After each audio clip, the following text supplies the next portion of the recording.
Swayam Prabha. Digital India. Educated India.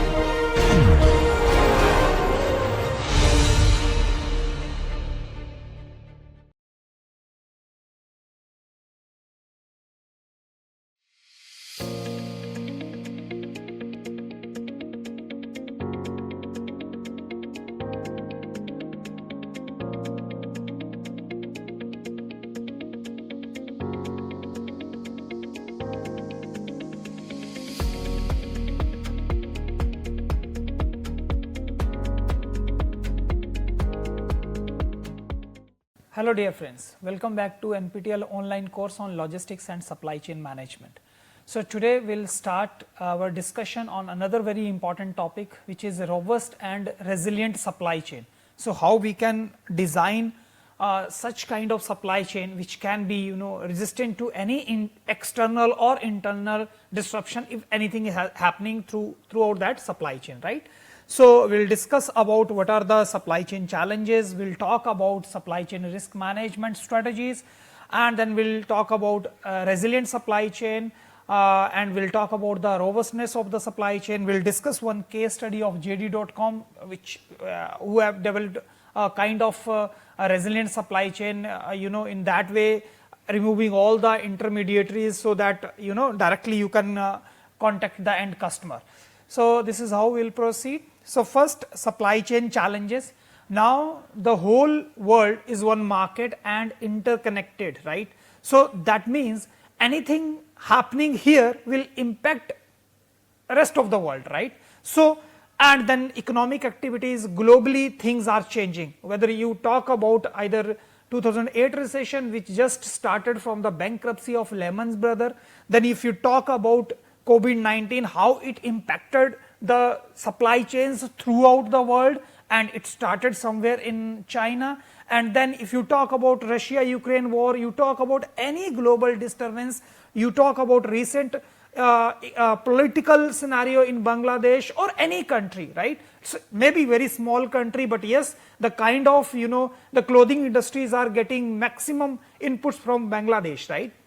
And then the Bangladesh or all these kind of locations, Sri Lanka can be very strategic locations in terms of getting the cheaper locations. So any part of the world, any disturbance is happening will impact your entire supply chain. So these are kind of your challenges, right, which are coming time to time, and these are cyclic in nature, and these should be there forever, right, in some or other way.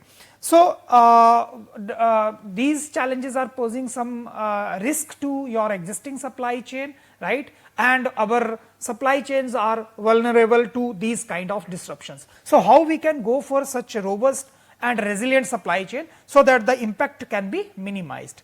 So first we will talk about supply chain risk. So risk management, one is risk mitigation, another one is risk management, right. So how we should move from risk mitigation to risk management, when you have better prediction of maybe future, and then you can in that way implementing predictive analytics, you can predict the risk coming on your way, right. So then obviously you can manage in better way and in advance. But mitigation is something is happening and then you are coming with your reactive process, how you are responding to that situation, right. So we will talk about risk management, and obviously when we talk about supply chain risk can be operational risk, anything goes down during the production at suppliers and vendors and or your manufacturing end, then obviously your whole supply chain will be interrupted because there will be no supply of the material. Financial risk, what if some bad debts happen, how you will your supply chain will be resilient enough that they can absorb if any extra charges will be there, if your inventory is tied up somewhere and you are not able to generate cash out of that, you are not able to move your inventory. So whether you have that enough capital to survive during that time, right. What if your strategies go wrong and the way you are predicting the future and something else happens, how you can respond that. So the steps here are, we need to identify how the things are happening and in what way it can impact. You need to assess the impact, the amount of the impact, and then you have to come up with the mitigating strategies, right. So, effective risk management strategies involve building redundancy. So, you should have enough alternatives. If something breakdown is happening in the machine, let us talk about you are using molding machine producing different plastic parts, right. So, something goes wrong with that machine, whether you have alternative or you have those spare parts with you, quickly you can change over and then you can again maintain that machine, or maybe you have some other machine and you have that extra capacity that you can maintain. Same goes with whether if something goes wrong with the transportation network, if you are going through road transportation, whether you have the option to go by air, because road transportation something natural disaster happened and the complete road is now obstructed. So, how you will reach to end customer? Do you have the train connectivity? Do you have the air connectivity? Any other way? Or you can diversify your suppliers. If your suppliers are located nearby or maybe overseas, any condition you can consider, and something goes wrong with those suppliers situated in or maybe overseas, right. So, then you need to diversify into different location. If something is going wrong in the northern region, maybe natural calamities are happening. So, then maybe the southern supply chain can be efficient enough to supply the raw material, right. And then contingent plans, you have the situational planning, if anything goes wrong, how you will handle that. Next concept comes supply chain vulnerability. So, how susceptible your supply chain is towards the disruptions. These disruptions may be internal or external. We will go through what can be those disruptions, right. And then in what way it can impact the supply chain? Obviously, these three flows, either it will impact the material or information is not completely supplied, then the resources, the money is not flowing through the supply chain. This way they can pose, and what can be the sources? Obviously, natural disaster, cloud bursting, flood, earthquake, anything is happening will disturb your supply chain. Political like scenario I talked about in Bangladesh, in Sri Lanka, what is happening, right? And frequently these events are happening with Pakistan as well. So, if your vendors are located there, if your customers are located there in any way, either your reverse supply chain is connected to these locations or your forward supply chain is connected to these locations, both way you will be in trouble. So, how you can manage that? Any economic downturns like during COVID-19 pandemic. So, if you talk about major automobile industry, so sales went down like anything, right. So, people were not having enough money because of shutdowns of the operations, and then their income was also stopped, right. So, in that way we cannot think of spending extra. So, we want to save something for for the future. So, then how you will deal with these kind of economic downturns? There will be recession in the economy. Any unexpected shift in the demand, that may be because some player came with some kind of disaster strategy and all now your customers are shifting towards that brand. So, how you will respond to that? What you are manufacturing, how you will consume that, because customers are moving towards some other brand, right. So, then we will talk about supply chain robustness. Robustness of your supply chain will be defined how long your supply chain can withstand during those disruptions. If anything goes wrong with the internal or external environment, still your supply chain is able to provide you the raw material, to provide you the finished product, and then you are efficient enough, you are capable enough with your resources that still you are meeting the end customer demand, right. And then this robustness is defined by your flexibility, your adaptability and agility. Flexibility, how quickly you can be flexible in managing your capacities if extra demand is coming or if there is downturn in the demand, how you can utilize the existing capacity. Adaptability, how quickly you adapt to those situations, those disruptions, and agility, how quickly your supply chain is responding, right. So, these are some of the characteristics of any robust supply chain. So, if your supply chain is working on these dimensions, so any disaster is coming on the way, you can manage in a better way. Supply chain resilience, how you can manage during the disruptions and how quickly you can bounce back. right, in that disruptions. So let's say if any earthquake is there or flood is there, so obviously your main supply chain stream is disconnected.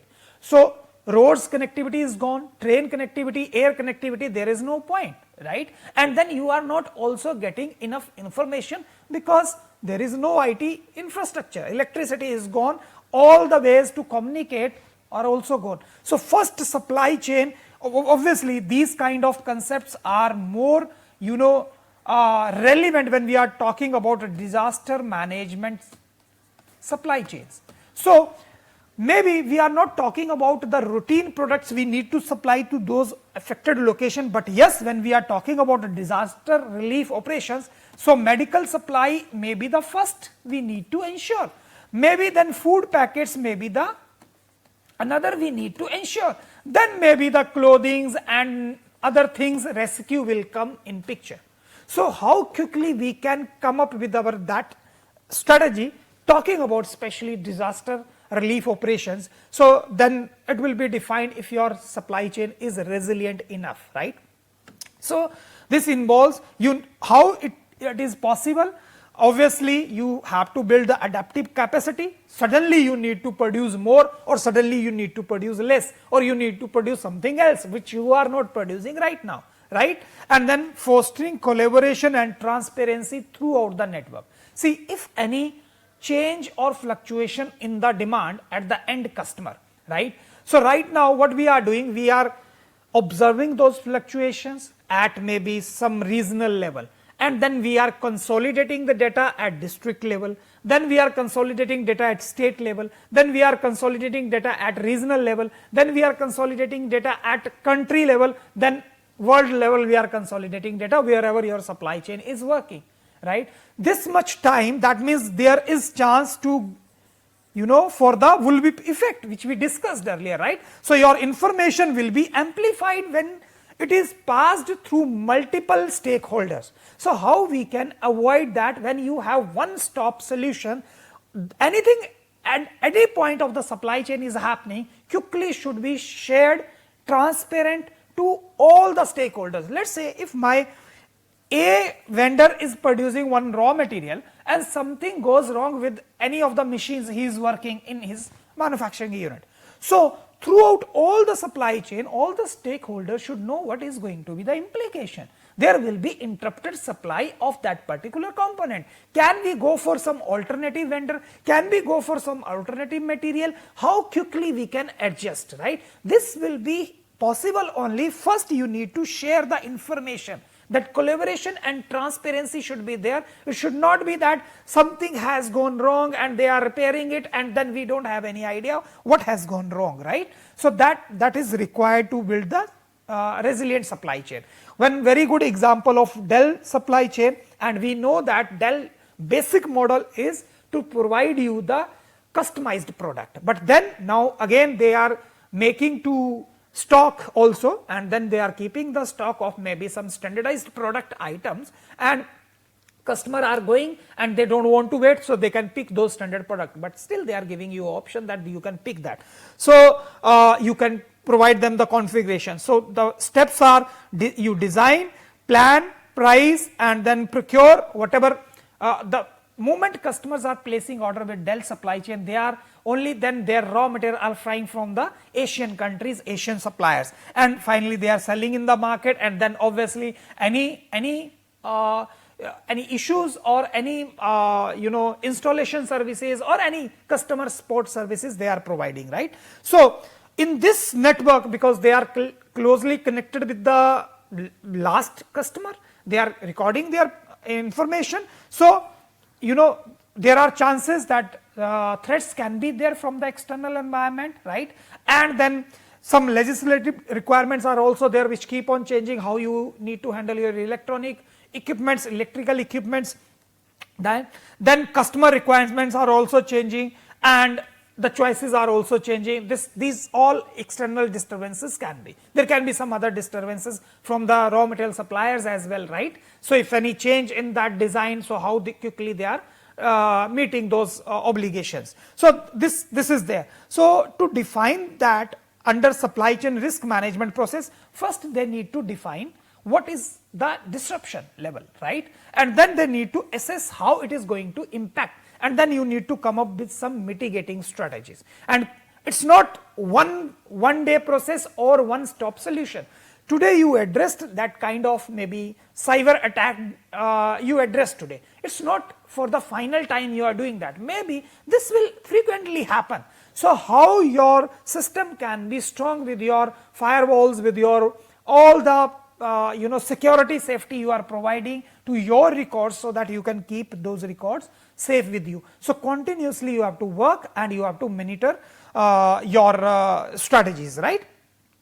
Supply chain risk management. So as I talked about, it's not only a particular kind of risk within the organization only. So we have internal as well as external supply chain risk. Let us see, when we are talking about external supply chain risk, obviously which are coming from the external environment. You talk about social environment, political environment, technical environment, ethical environment, legal environment, all these environment which are surrounding your organization. Any factors, any cultural shift is there, obviously will impact your organization. Any major technological breakthrough is there, obviously you have to implement that, that will impact your productivity as well. Any political instability obviously will impact, right? So these are some of the external supply chain risk. Demand risk, either you miscalculated, your forecasting error is there, or maybe you forecasted as per the how we are forecasting, looking behind the previous data, right? So you forecasted based on that, but there is something like COVID-19 pandemic and there is shutdown, completely shut down. So that there will be sudden drop in your demand. Or maybe the grocery items, I am now feeling uncomfortable going again and again in the market, and then maybe the panic buying will be there. Maybe tomorrow supply chain will work or not because government is shutting down all the operation. That fear may be in the customer mind. So then there will be huge spike in the demand. So actual demand is not like it is increasing, but yes, because panic buying is there, then there is huge demand. Supply risk, as the risk is posed by your forward supply chain, backward supply chain is also a risk, because now those supplies will be disconnected. If you are having overseas suppliers or suppliers in China, still that, or in Bangladesh in clothing industry, right? So we are getting maximum maybe products from Bangladesh, but now their economy is, the political scenario, everything is shut down, so we cannot imagine the smooth supply of the material, obviously. Then environmental risks are there, like I talked about, social change, economic change, political, governmental or environmental issues are coming, sustainability parameters you need to address, these are going to impact. And any business risk, that is also there. If in between something goes wrong, or maybe your business is acquired by some other organization, then cultural shift will be there. So these kind of business situation, any business failure can happen, so or joint ventures can happen, so that is also uncertain, right? That is also kind of risk to your organization. Talking about internal supply chain risk, yes, up to some extent we can control internal risk, right? But then there are certain points where we cannot go beyond that. So let's talk about, we are maintaining fairly well the absenteeism rate within our organization, but suddenly something goes wrong and all the people are going or leaving, how you will manage, right? So obviously the quick strategy will be you will outsource manpower or something like that. But yes, up to some extent you can control, right? Or if there is any disaster within the organization, or fire outbreak is there, or anything, so how you will control that and quickly come up with the countermeasures. So manufacturing risk can be there. If your production goes down because of some breakdown in the machine, because of high absenteeism rate today, because of interrupted raw material supply, then your manufacturing risk will be there. Business risk, as I talked about, disruption to standard personnel management reporting, or there is joint venture, or you are selling your shares, so that risk is also there. Planning and control risk. Planning and control is based on your forecasting only. So if your forecasting goes wrong, this will go wrong, right? Mitigation and contingency risk, how you are handling the situations in hand. and then those you are having some plans, but those plans are not going as per the disaster or risk is posed to your supply chain. So this is also kind of risk. So this is again, you can define vulnerability is risk plus your exposure, and we have external risk, demand coming from the outside environment, and then there can be uncertainty. Sometime customer is ready to wait, sometime customer is not ready to wait, so you are getting very short lead time, margins, markdowns, all those things are there. Environmental challenges are there, security related, any cyber attack is there, or any other attack to your supply chain, or maybe IPR leakage, right? That also can happen. Internal, so anything goes wrong internally with your production process, with your purchasing, with any department working within your organization, accounting, purchase. So if anything goes wrong with the accounting, that means bad debts are increasing day by day. So how you will maintain the liquidity ratio, how you will maintain the cash required to meet the day-to-day obligations, right? So these are kind of internal risk. So how we can come up with the supply chain risk management strategies, right? So obviously, as I told you, the global impact is there, and you cannot work in isolation. So first approach is you can leverage on PPRR risk management model that works on prevention, preparedness, response and recovery.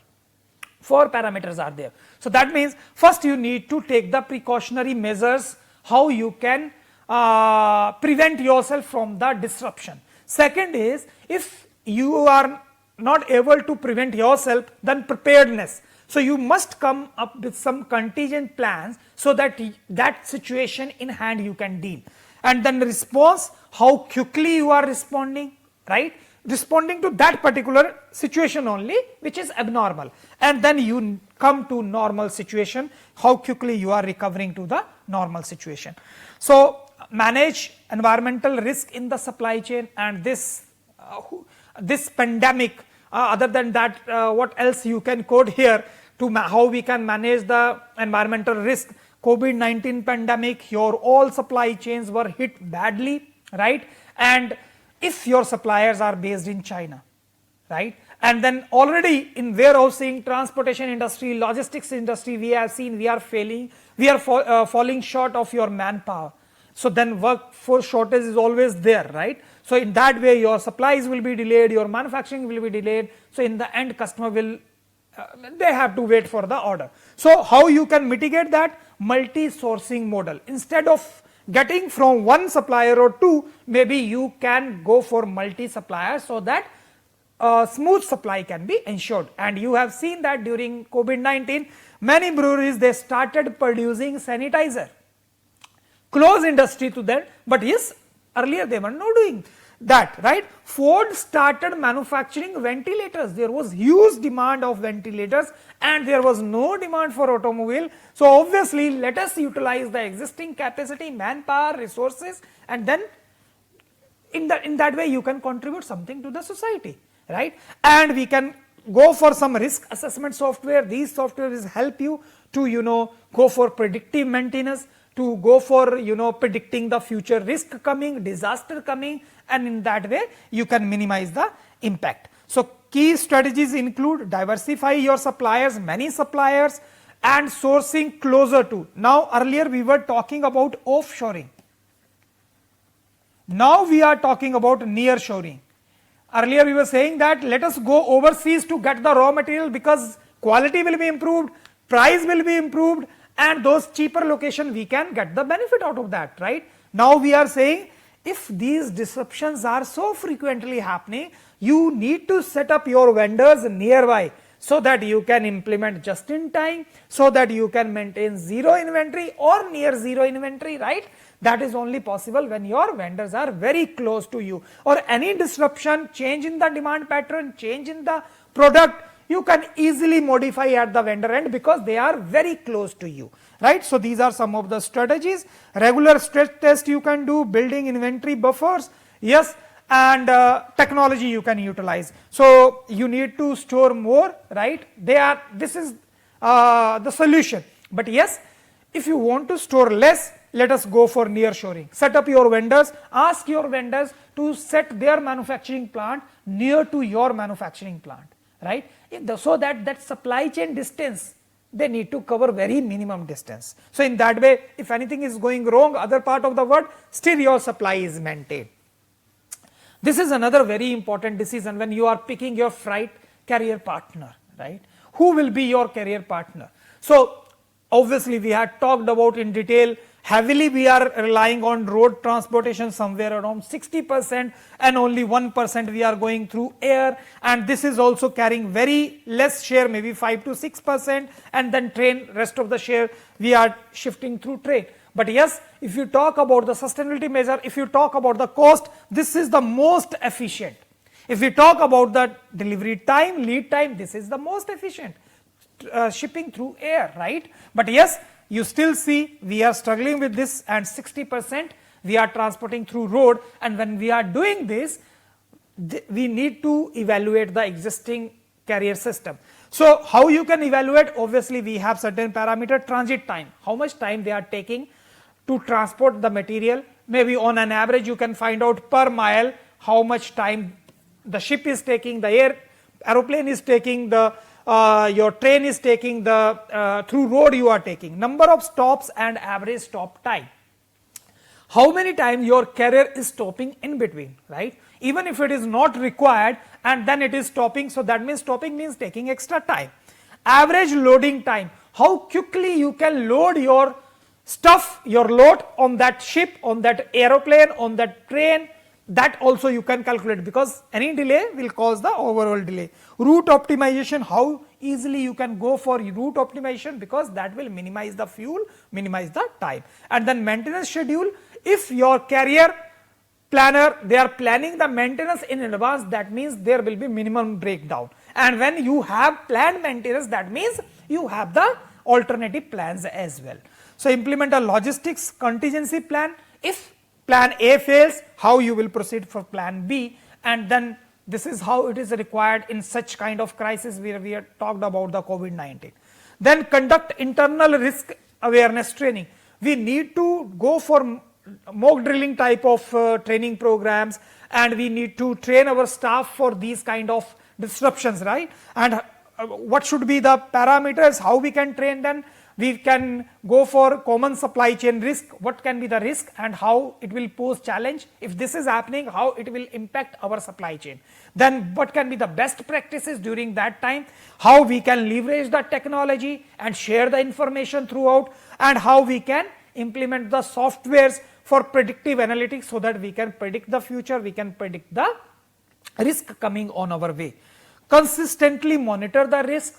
Obviously this is not one time measure, right? That today you figured the risk and then you took the strategy, maybe tomorrow bigger risk is coming. So continuously you are measuring the risk, you are measuring the scale of the risk also, and accordingly you are also scaling your operations and risk mitigation strategies.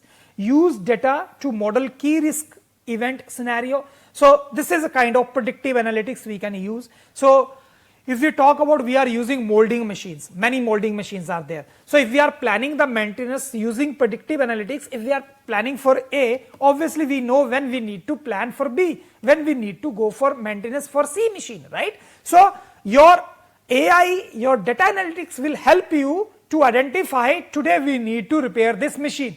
So this is planned maintenance, so obviously you can have the contingency planning, right?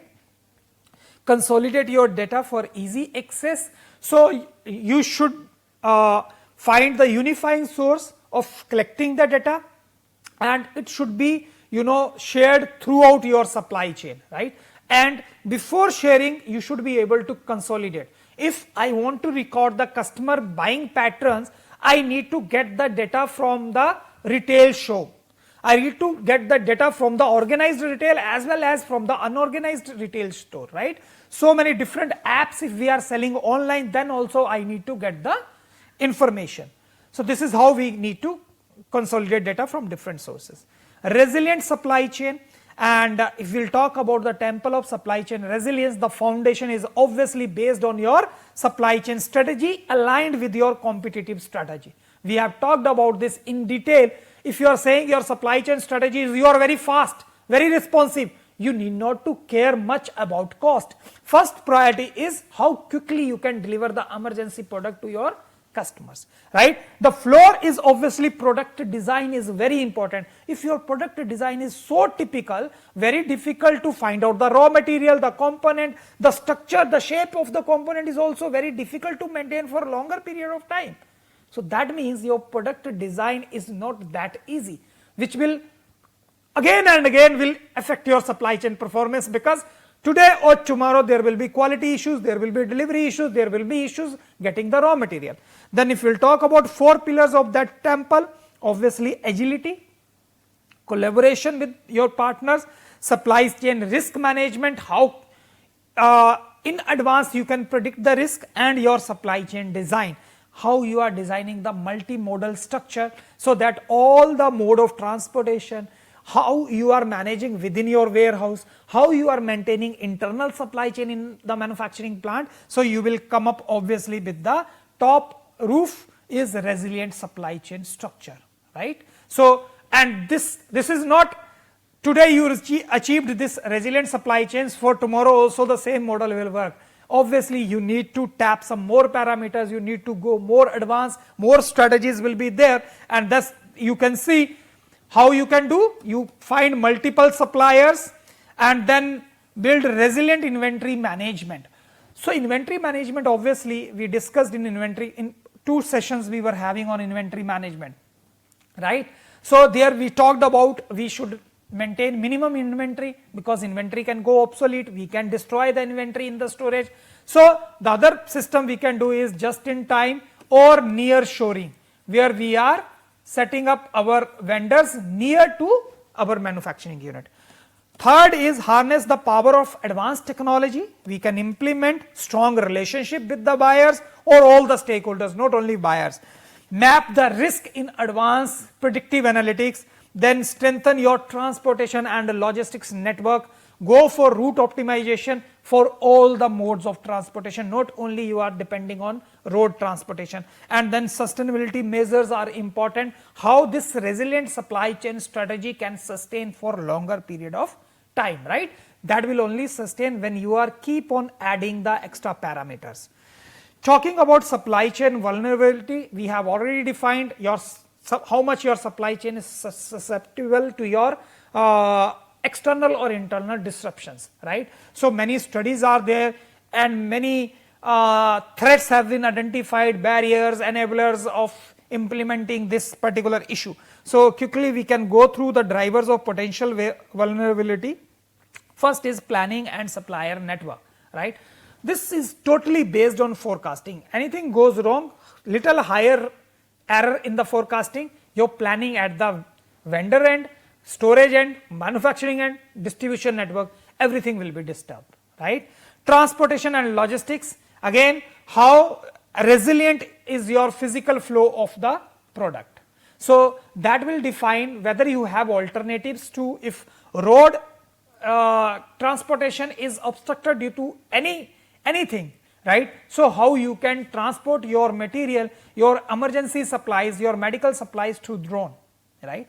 Financial resiliency, how flexible your company is if something goes wrong, if you need to invest little extra, how you can maintain that. Product complexity, already I talked about, your product structure design should be as simple as possible. And not only product design, your manufacturing design, your production line should also be very, very simple, so that should be minimum to error prone, right?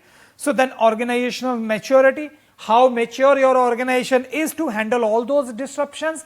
And again, some of the supply chain vulnerability drivers we can see, supply side risk, obviously quality is interrupted, then the overall supply is interrupted. So quality may be incoming raw material quality is important, right? Diverse delivery risk, anything goes wrong during delivery, that supply is delayed. Supplier dependency, obviously you are getting all the raw material supplies from your suppliers, so dependency is there. Operational risk, anything goes wrong, machine failure or strike or any disaster will disrupt your total operation, right? Demand side risk, any fluctuation in the demand, any spike in the demand, right, surge in the demand, how you will handle that. Environmental risk, any threat that is coming from the environment in terms of all those parameters we discussed, then it is also posing threat to your supply chain.